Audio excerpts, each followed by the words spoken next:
Congolaises et Congolaises, mes chers compatriotes, tout au long du régime de Fachi, le régime de l'Union sacrée, nous avons observé comment est-ce que la barbarie a atteint son point le plus culminant.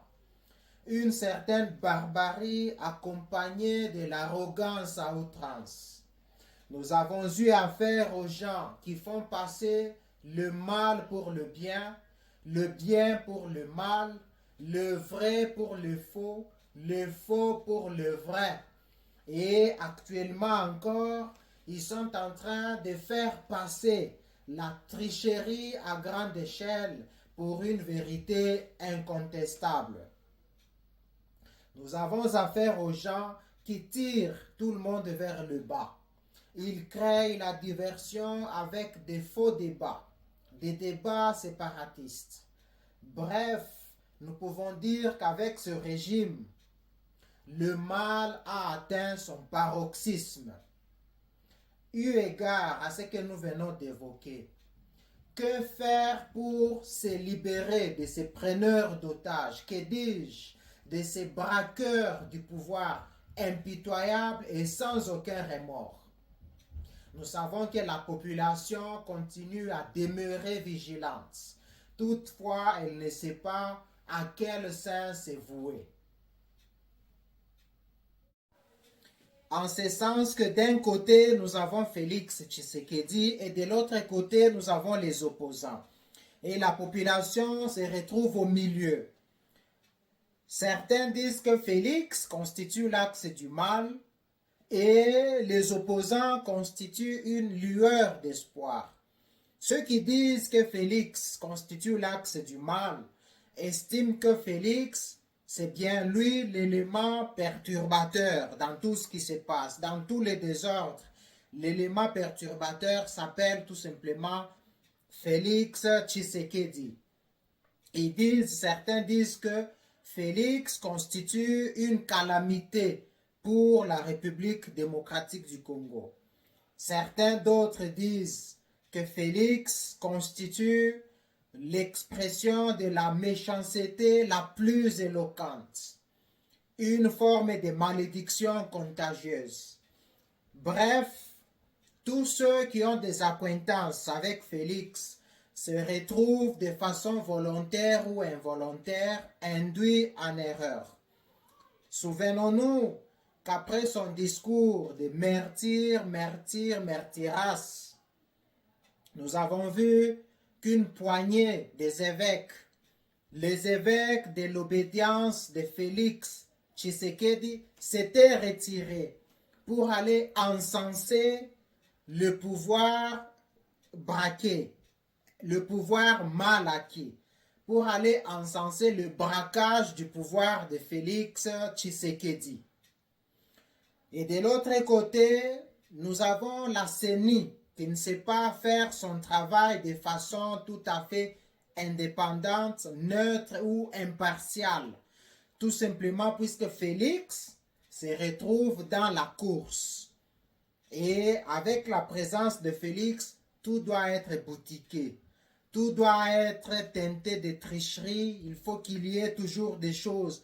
Et c'est la raison pour laquelle nous disions que Félix induit tout le monde en erreur. Il a induit les évêques, dirais-je, de son obédience.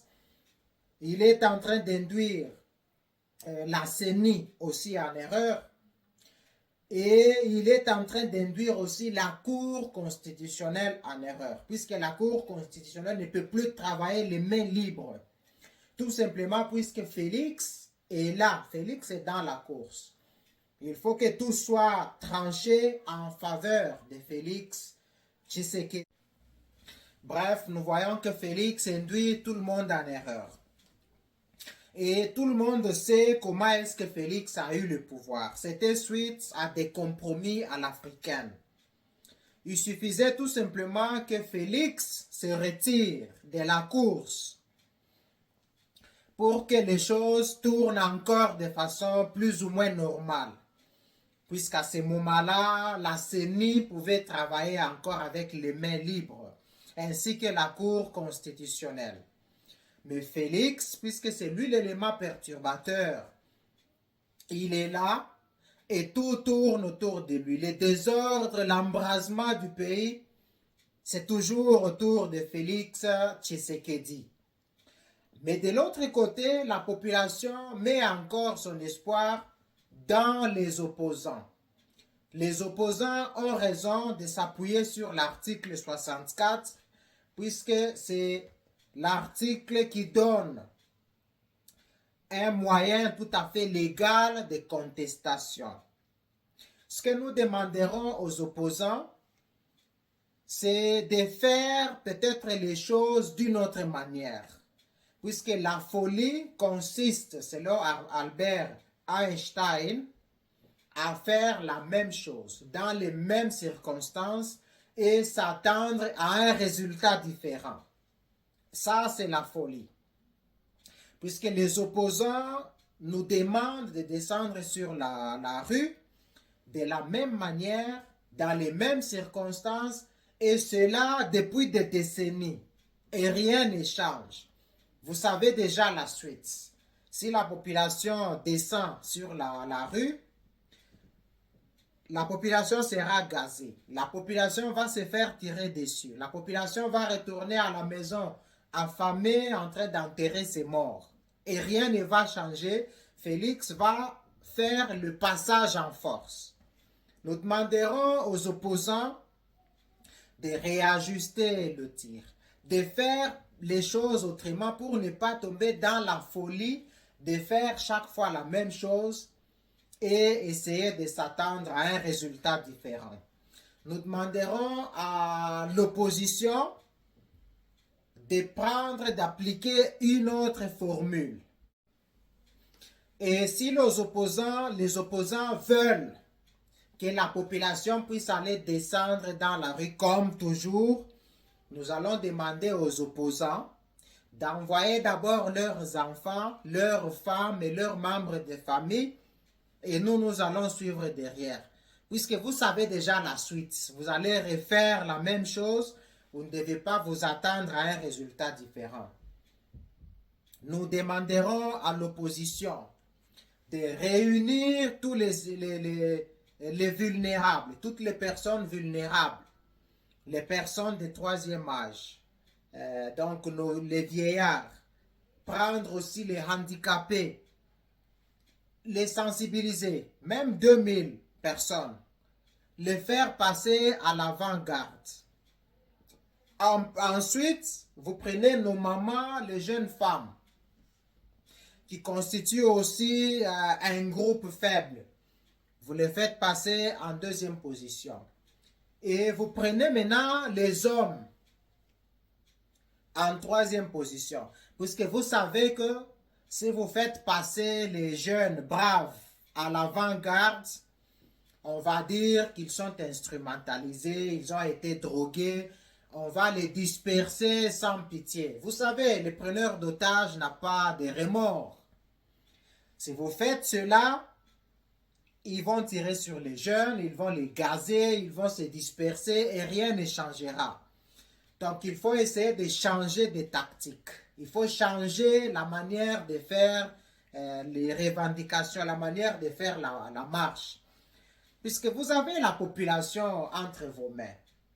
La population constitue l'armée la plus redoutable du monde. L'armée dont nous parlons ici, qui est la population, englobe aussi les militaires. Puisque quand les militaires vont voir leurs propres membres de famille en train d'avancer pour réclamer leur voix, les soldats ne vont pas tirer sur leurs propres membres de famille. Et c'est la raison pour laquelle nous savons qu'il n'y a aucune armée au monde qui peut faire face à la population révoltée. Le peuple a le pouvoir, mais il ne le sait pas. Quand il le saura, il gagnera tous les combats. Ici, nous disons aux Congolais et aux opposants de rester concentrés pour que cette fois-ci, que votre victoire ne soit pas volée. La République démocratique du Congo doit évoluer aussi comme un pays normal, comme tous les autres pays du monde. Et nous savons qu'avec Dieu, nous vaincrons. Que Dieu bénisse la République démocratique du Congo ainsi que tous les Congolais. Pour finir, je souhaite à tout le monde bonne année 2024 et que Dieu vous bénisse. Avec Dieu, nous vaincrons. Amen.